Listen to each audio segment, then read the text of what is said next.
प्रदेश की तमाम बड़ी खबरों की बात करेंगे, लेकिन उससे पहले एक बड़ी खबर हैदराबाद से आपको बता दें। गंभीर खबर है। कोरोना वायरस की दूसरी लहर से इंसान तो परेशान है ही, बब्बर शेर भी कोरोना पॉजिटिव हो गए। हैदराबाद के नेहरू जूलॉजिकल पार्क में 8 बब्बर शेर कोरोना पॉजिटिव पाए गए। भारत में इंसानों द्वारा जानवरों में कोरोना संक्रमण फैलने का यह पहला मामला है। इन 8 शेरों में 4 शेर और 4 शेरनियां हैं।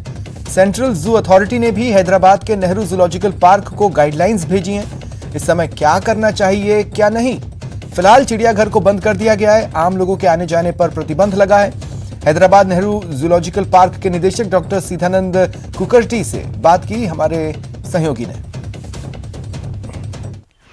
ये सच है कि तेलंगाना जू में लायन सफारी पार्क एरिया में हाउस्ड 8 जो लायंस हैं, 4 मेल 4 फीमेल, उनके जो सैंपल्स हैं वो सार्स कोविड के पॉजिटिव पाए गए हैं। और 24 को ये सिम्टम्स पहली बार जब उजागर हुए थे तो उस टाइम हमने जो है उनके ओरल फ्लूइड के स्वैब्स लेकर के CCMB लेकॉन्स को सैंपल्स भेज दिए थे। और अब हमें जो है पुख्ता खबर मिली है कि वाकायदा ये कोविड इन्फेक्टेड लायंस है। और इस बीच में 24 से लेकर और अब तक हमने जो है उनका जिस तरह से एंटीवायरल ट्रीटमेंट जो होता है, हमारी वेटरनरी टीम ने डे एंड नाइट मेहनत करके उनको जो है ट्रीट किया है। एंड अब जो है सारे लायंस जो है खतरे से बाहर है, नॉर्मल फूड ले रहे हैं और सब ठीक ठाक। और किसी जानवर में इन्फेक्शन की कोई खबर नहीं है। वैसे भी लायन सफारी पार्क अगर आपने जू का एरिया देखा हो तो वो एक आइसोलेटेड प्लेस है, तो वहां से जो है और किसी जानवर में इस तरह का इन्फेक्शन होने की उम्मीद नहीं है। मोस्ट पॉसिबली ये जो है हमारे किसी कर्मचारी से या हवा के माध्यम से जो है लायंस तक पहुंचा है। एंड सब्सिक्वेंटली जो है जितने भी कोविड पॉजिटिव हमारे एम्प्लॉयज थे उनको भी क्वारंटाइन में रहने की जो है हिदायत दी गई है। तो आगे फैलने की हम कोई अब उम्मीद भी नहीं करते हैं, क्योंकि इस टाइम जो है जू जो है कम्प्लीटली बंद कर दिया गया है। इधर केंद्रीय वन एवं पर्यावरण मंत्रालय की ओर से 3 दिन पहले ही कोरोना अलर्ट जारी कर दिया गया था कि बिग कैट्स में कोविड संक्रमण की संभावना है। हालात को देखते हुए गहलोत सरकार ने भी प्रदेश भर के टाइगर रिजर्व और बायोलॉजिकल पार्क जू में पर्यटन पर रोक लगा दी थी। लेकिन कोविड रेड अलर्ट के बावजूद रणथंभौर में वन विभाग ने 3 डॉक्यूमेंट्री फिल्म मेकर्स को शूटिंग की इजाजत दी हुई है। ये डॉक्यूमेंट्री दुनिया के 3 बड़े प्रोडक्शन हाउस के लिए बनाई जा रही है।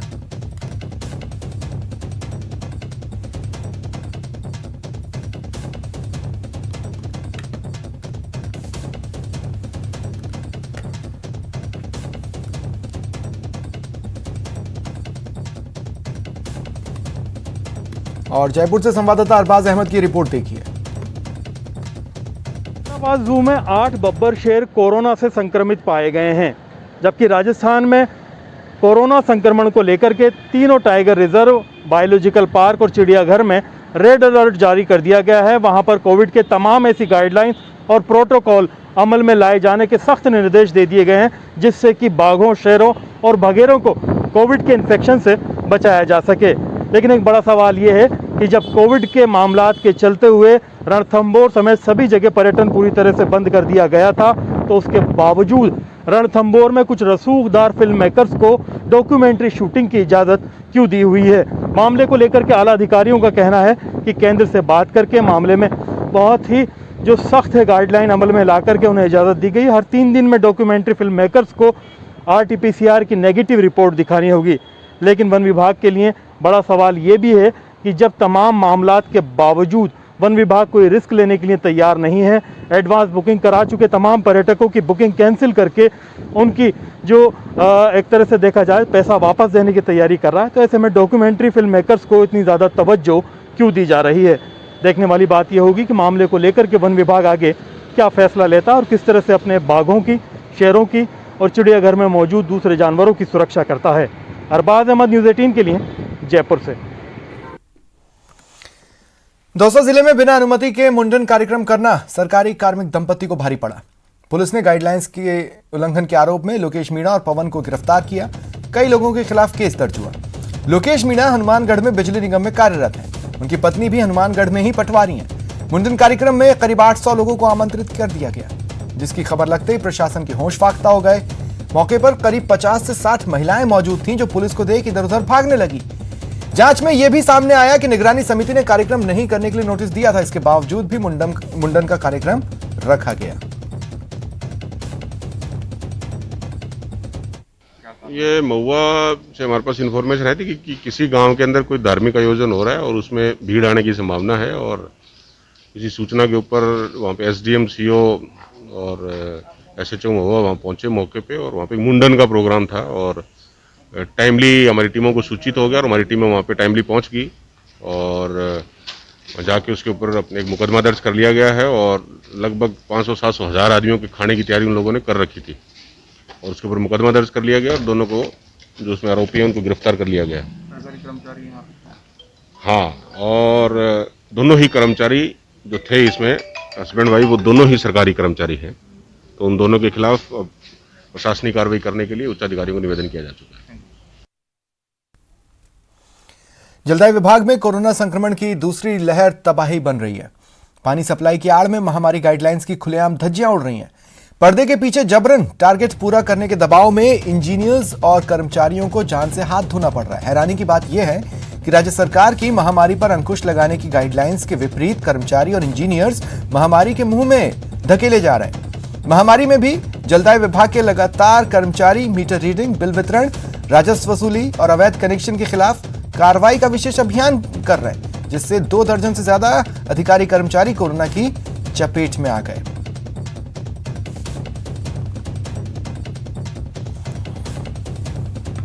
विगत कुछ दिनों से कोविड संक्रमण से पूरा प्रांत आहत है।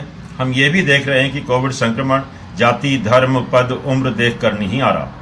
विभाग के लगभग आधा दर्जन से अधिक अभियंता एवं कर्मचारियों को हम इस संक्रमण के द्वारा खो चुके हैं एवं बहुत से साथी इस संक्रमण से गुजर रहे हैं। प्रांत के समस्त नागरिकों को स्वच्छ पेयजल सुगमता से उपलब्ध हो, ये हमारा दायित्व है एवं विभाग के सभी अभियंता एवं कर्मचारी इस हेतु कृत संकल्पित हैं एवं अपनी अपनी जिम्मेदारी का पूर्ण दक्षता से निर्वहन कर रहे हैं। राज्य सरकार ने जन स्वास्थ्य अभियांत्रिकी विभाग की सेवाओं को अति आवश्यक सेवा माना है। कोरोना वैश्विक महामारी और ग्रीष्म काल में जल वितरण व्यवस्था माकूल बनाए रखना इस समय विभाग का बहुत ही महत्वपूर्ण कार्य है। आज इस कोरोना की महामारी में जलदाय विभाग के तकनीकी कर्मचारी व इंजीनियर मिलकर जो कार्य कर रहे हैं, जनता के प्रति पूरी जवाबदेही से कार्य किया जा रहा है। उसके बावजूद मैं विभाग के उच्च अधिकारियों से, सरकार से ये निवेदन करना चाहता हूँ मेरे कर्मचारी संघ की तरफ से, अब जो मीटर रीडिंग का काम कर रहे हैं, मीटर बिल बांटने का काम कर रहे हैं, अवैध कनेक्शन काटने का कार्य कर रहे हैं। कोविड को लेकर राज्य सरकार के साथ कर्मचारियों द्वारा कंधे से कंधा मिला के कार्य किया जा रहा है और कोविड को देखते हुए हर संभव कर्मचारी और सरकार मिलकर कार्य कर रहे हैं। उसके बावजूद पीएचडी के जो कर्मचारी है उन्हें रेवेन्यू वसूली के लिए लगाया गया है। रेड अलर्ट जन अनुशासन पखवाड़े के दौरान अजमेर में पुलिस की सख्ती के बाद क्वारंटीन सेंटर फुल होते जा रहे हैं। पहले दिन इतने लोग पकड़े गए कि क्वारंटीन सेंटर में जगह के लाले पड़ गए। वो तो गनीमत रही कि जांच के बाद पकड़े गए लोगों में अधिकतर नेगेटिव पाए गए, जिसके बाद उन्हें घर भेजा गया, जबकि पॉजिटिव पाए गए 2 लोगों के परिजनों को तत्काल खबर देकर बुलाया गया और होम आइसोलेट करवाया गया। साथ ही क्वारंटीन सेंटर सैनिटाइज किया गया।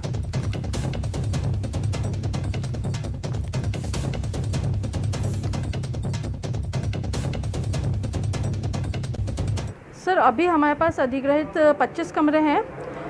हर रूम में 2 जनों की रहने की व्यवस्था है, बट अभी क्षमता से ज़्यादा लोग आ रहे हैं यहाँ पर। अभी कल हमारे पास 54 जने आ गए थे और अभी हमारे पास 15 जने और आ गए।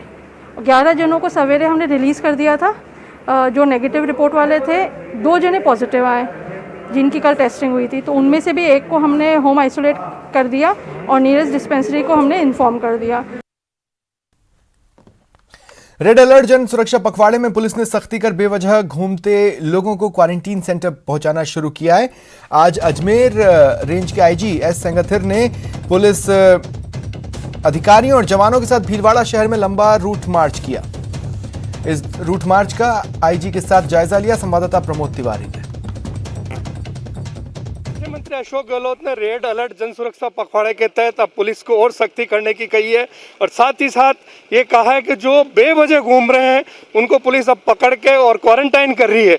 इसी मामले की गंभीरता को देखते हुए अजमेर रेंज आईजी एस सेंथियार आज भिलवाड़ा की सड़कों पर खुद रूट मार्च कर रहे हैं। उनसे बात करते हैं कि सर अब क्या और ज़्यादा सीरियसली लिया जा रहा है इसको?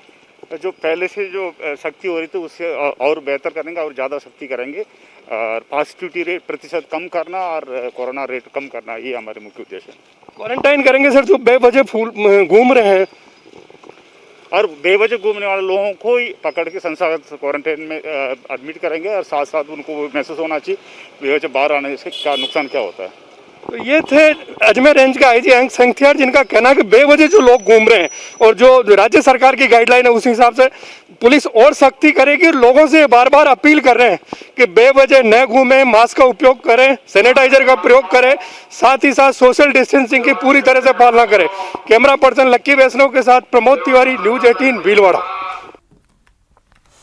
बांसवाड़ा एमजी अस्पताल में सिक्योर मीटर्स लिमिटेड एक ऐसा वार्ड शुरू कर रहा है जिसके सभी 60 बेड पर ऑक्सीजन की उपलब्धता होगी। इसके लिए नया ऑक्सीजन प्लांट तैयार किया जा रहा है। इसी महीने की 15 तारीख तक प्लांट शुरू कर दिया जाएगा। मॉनिटरिंग बांसवाड़ा विधायक और टीडी मंत्री अर्जुन सिंह बामनिया खुद कर रहे हैं।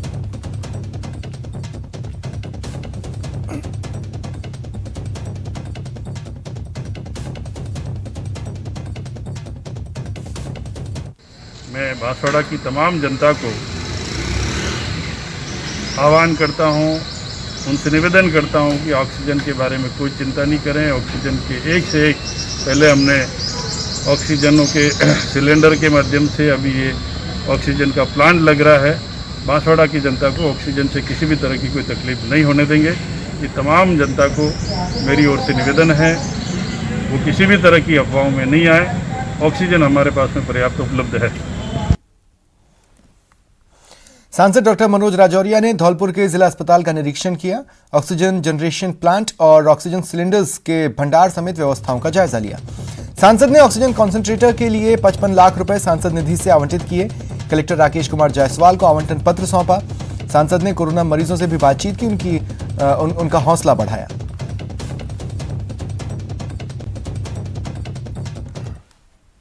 जिला चिकित्सालय पे मैंने कलेक्टर साहब ने, एसपी ने, एडीएम ने, सीएमएचओ, पीएमओ, पूरी चिकित्सा टीम ने मिलकर एक निरीक्षण किया है। कोविड मरीजों का यहाँ किस तरीके से निदान और उपचार हो रहा है उसकी व्यवस्थाएं देखी है, ऑक्सीजन की व्यवस्थाएं देखी है, आवश्यक दवाइयाँ जैसे कि रेमडेसिविर की व्यवस्थाएं देखी है और इन व्यवस्थाओं को सुचारू रूप से चलाने के लिए जो भी आवश्यक निर्देश हो, चाहे ऑक्सीजन के मरीजों को सुचारू सप्लाई हो, साथ में ही जो मरीज आता है उसको तुरंत आईसीयू बेड या ऑक्सीजन बेड मिले, ये सुचारू सुनिश्चित किया है। धौलपुर जिले के बाड़ी, राजाखेड़ा, बसड़ी क्षेत्रों में जो कोविड सेंटर चालू नहीं है, ऑक्सीजन की कमी है, उसके लिए मेरी कलेक्टर महोदय से चर्चा हुई है।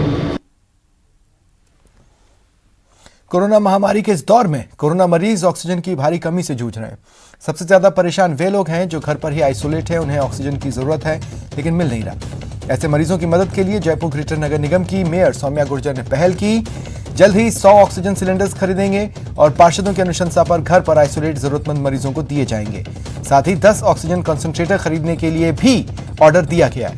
ये तमाम फैसले मेयर सौम्या की अध्यक्षता में हुई पार्षदों की बैठक में हुए। मेयर सौम्या ने यह भी ऐलान किया कि वे अपना 1 साल का मानदेय कोविड पीड़ितों की मदद में देंगी। इसके बाद करीब 50 पार्षदों ने भी अपना 6 माह का मानदेय देने की घोषणा की। जब पड़ोस में कोविड पॉजिटिव किसी की डेथ हो रही है, हॉस्पिटल्स में हमारे परिजन जो है वो तड़प रहे हैं, सभी की तड़प देखते हुए सभी के मन में हमारे यही सवाल आ रहा है कि हम कैसे मदद करें, हम कैसे इन सब की मदद करें, कैसे हम अपनों को बचाएं, कैसे हम अपने शहर को बचाएं। सबके मन में एक ही तड़प है जो मेरे मन में है। तो इस वजह से आप सबको एक साथ में यहाँ एकजुटता के साथ में आप सबसे मिलकर विचार विमर्श करना था और ये अपना परिवार है।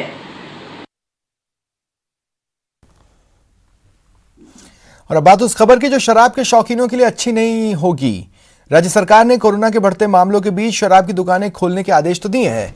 अब सरकार के इस आदेश के खिलाफ शराब व्यवसायी भी खुलकर सामने आ रहे हैं। वाइन शॉप संचालक और उनके स्टाफ के सदस्य कोरोना संक्रमित हो रहे हैं। ऐसे में सरकार से मांग कर रहे हैं कि वाइन शॉप को बंद करने का आदेश दें।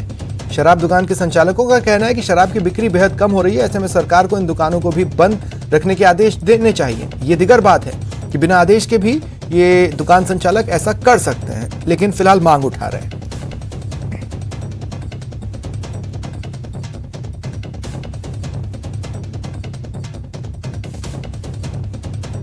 सरकार से निवेदन है कि मैं उदयपुर भाइयों की पंचाली दुकान से सेल्समैन हूँ। मेरी रिपोर्ट पॉजिटिव है, मेरे साथी जन की रिपोर्ट भी पॉजिटिव है। साथी जन के घर पर जाने से उसकी दादी एक्सपायर हो गए है। हमारी दुकान का टाइम 6 से 11 है, उसमें 2-3 हज़ार का दारू बिकता है।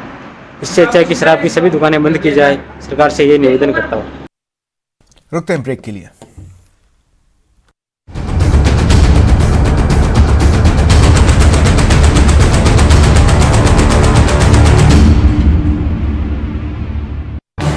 इस न्यूज हेडलाइंस के प्रायोजक पेट सफा आयुर्वेदिक चूर्ण। पेट सफा हर रोग दफा।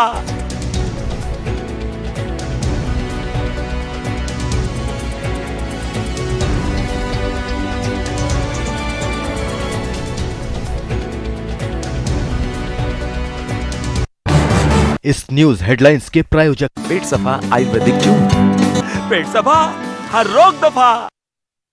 कहते एक से भले दो और दो से भले।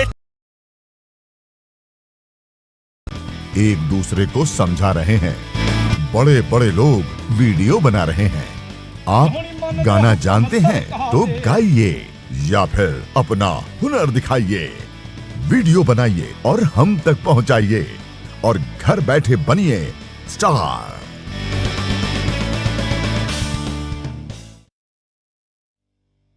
न्यूज 18 इंडिया आपका पसंदीदा नेशनल न्यूज चैनल उपलब्ध है डिश टीवी के चैनल नंबर 663 और D2H के चैनल नंबर 306 पर। कोरोना की हर खबर देखते रहिए न्यूज 18 इंडिया पर। अहम है विचार सरकार के फैसलों पर। लोगों का रेजिस्टेंस जरूरी है खरी बात हर किसी की भागीदारी पर। आप जो और सवाल उठाने से ही मिल पाएगा जवाब। उनकी चिंताएं किस तरह की? आप कोरोना से लड़िए, आपके लिए हम करेंगे कोरोना पर हर एक सवाल। प्राइम डिबेट सिर्फ न्यूज 18 राजस्थान पर।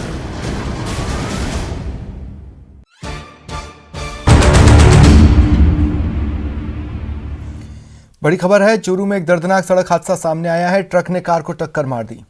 कार सवार पति पत्नी की मौत हो गई, वहीं महिला सिपाही का बेटा भाई घायल है। रामसरा रोड पर एक होटल के पास ये हादसा हुआ।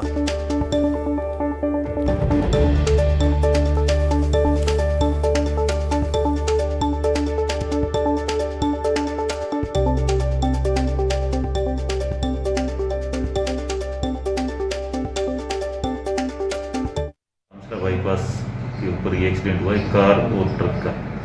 कार के अंदर सवार 4 लोग थे, एक बच्चा और 3 वयस्क थे, जिसमें से 2 की ऑन स्पॉट डेथ हो गई, जिसका नाम सुमिता और महिपाल है। सुमिता हमारे पुलिस विभाग में थी, उनकी दुखद मृत्यु हुई, उनके हस्बैंड की भी मृत्यु हो गई। इस पर मुकदमा दर्ज करके बॉडी परिजनों को सुपुर्द कर दी, जांच की जा रही है।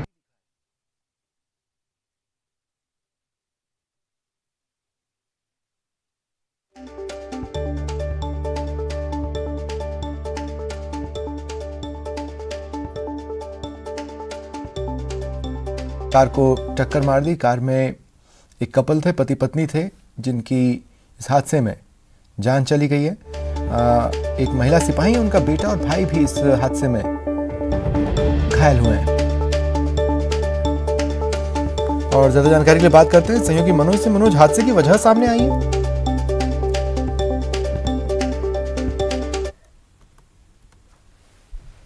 चूरू से सहयोगी मनोज मेरे साथ फोन लाइन पर है। मनोज, मेरी आवाज मिल रही है?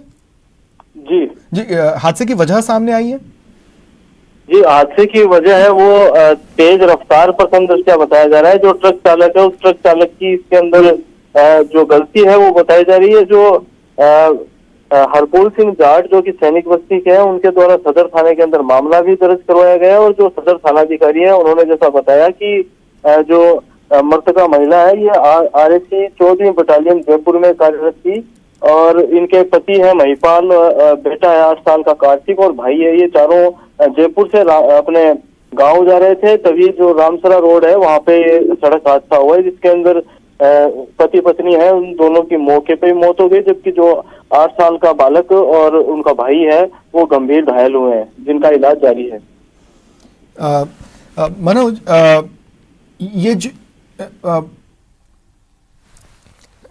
संक्षिप्त में आपसे बस इतना जानना चाहेंगे कि क्या प्रशासन ने किसी तरह की सहायता राशि की घोषणा की है?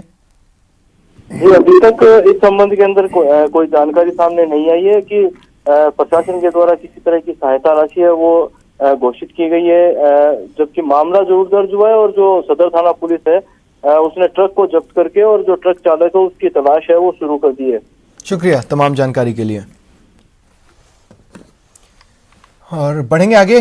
पोखरण के मसूरिया गांव में 7 जन्मों तक साथ निभाने वाले हमसफर ने अपने जीवन साथी की गला रेतकर हत्या कर दी। वहीद की शादी 4 साल पहले रश्मि उर्फ रश्मत के साथ हुई थी। पति अपनी पत्नी के चरित्र पर आए दिन शक करता था और इसी को लेकर उनमें झगड़ा भी होता रहता था। आपसी कलह के कारण रश्मि अपने मायके अपने पिता के साथ रहने चली गई। शादी के 4 साल हो गए, लेकिन रश्मि के कोई बेटा या बेटी नहीं थी, बच्चा नहीं हुआ था। सोमवार को पति वहीद अपने ससुराल मंसूरिया पहुंचा और पहले कहासुनी हुई। विवाद इतना बढ़ा कि वहीद ने रश्मि का गला दबा दिया, जिससे रश्मि की मौत हो गई और फिर वो फरार हो गया।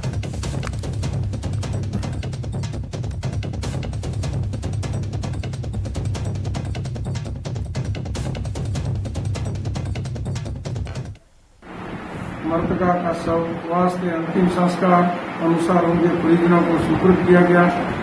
मुलजिम वहीद खान की तलाश हेतु थाना से 2-3 अलग अलग टीमों का गठन कर उसकी तलाश हेतु भेजी गई है।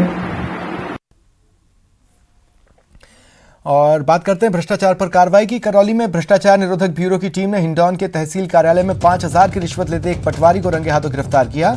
पटवारी ने यह रिश्वत भूमि का नामांतरण खोलने की एवज में मांगी थी। एसीबी के उपाधीक्षक पुलिस अमर सिंह ने जानकारी दी कि पाली गांव निवासी परिवादी इंद्रेश कुमार जाटव ने खरीदी हुई जमीन का नामांतरण खोलने के लिए पटवारी से वो मिला तो रिश्वत मांगी गई।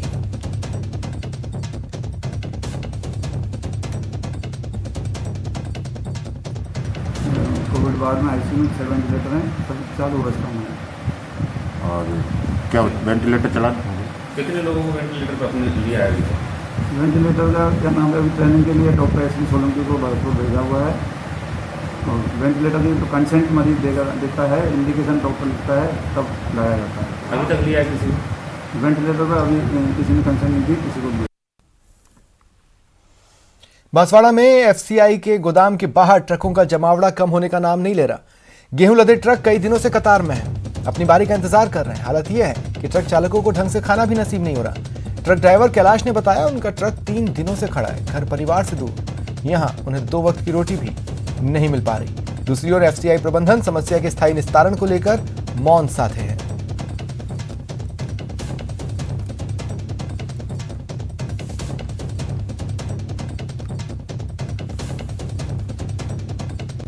चार 5 दिन हो गए हैं और सबसे बड़ी प्रॉब्लम तो यह जगह नहीं है। लॉकडाउन के चक्कर में ना तो खाने की व्यवस्था है, ना चाय की व्यवस्था है और ना कुछ सहूलियत है यहाँ पे। अगर बाहर बातें तो पुलिस वाले जाने नहीं देते।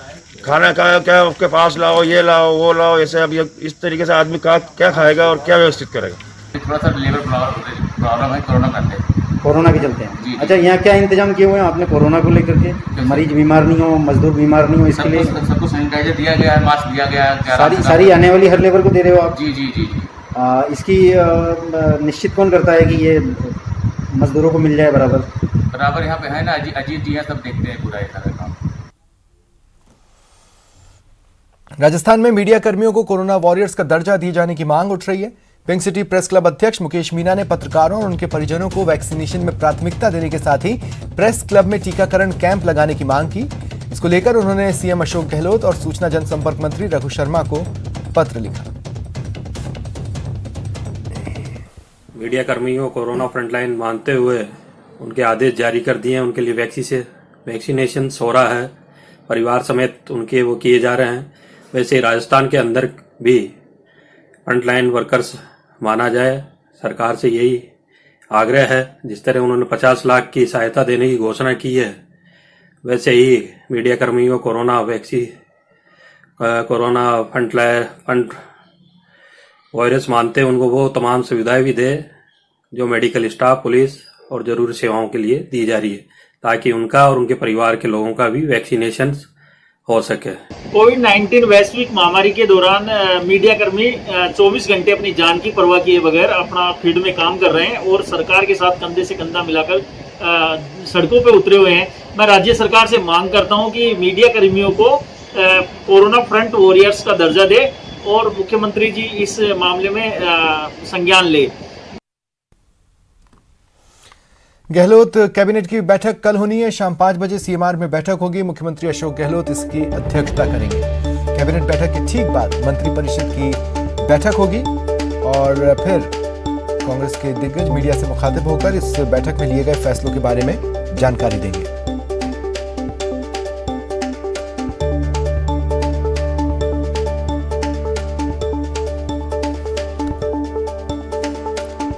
इधर कोरोना संकट के बीच स्वास्थ्य संसाधनों की कमी को लेकर सीएम गहलोत ने चिंता जताई है। लोगों से सावधानी बरतने की अपील की। सीएम ने ट्वीट किया, कृपया ध्यान दें, जब कोरोना की पहली वेव आई थी तब ऑक्सीजन बेड, आईसीयू और वेंटिलेटर खाली पड़े थे, लेकिन यह दूसरी लहर बेहद खतरनाक है। अधिकांश लोगों को ऑक्सीजन, आईसीयू और वेंटिलेटर की आवश्यकता पड़ रही है। राष्ट्रीय एवं विश्व स्तर पर अंतर्राष्ट्रीय विशेषज्ञ कह रहे हैं कि सरकारें कितनी ही सुविधाएं बढ़ा लें, कोरोना की रफ्तार 4 गुना है। मरीजों के लिए ऑक्सीजन और दवाइयों की कमी बनी रहेगी। हम संक्रमितों की चेन तोड़ने के लिए पूरी ताकत झोंककर और आमजन के कोरोना प्रोटोकॉल की सख्ती से पालना करने से ही संभव होगा, जिससे अविलंब संख्या में ब्रेक लगेगा, अन्यथा स्थिति और भयावह बन सकती है।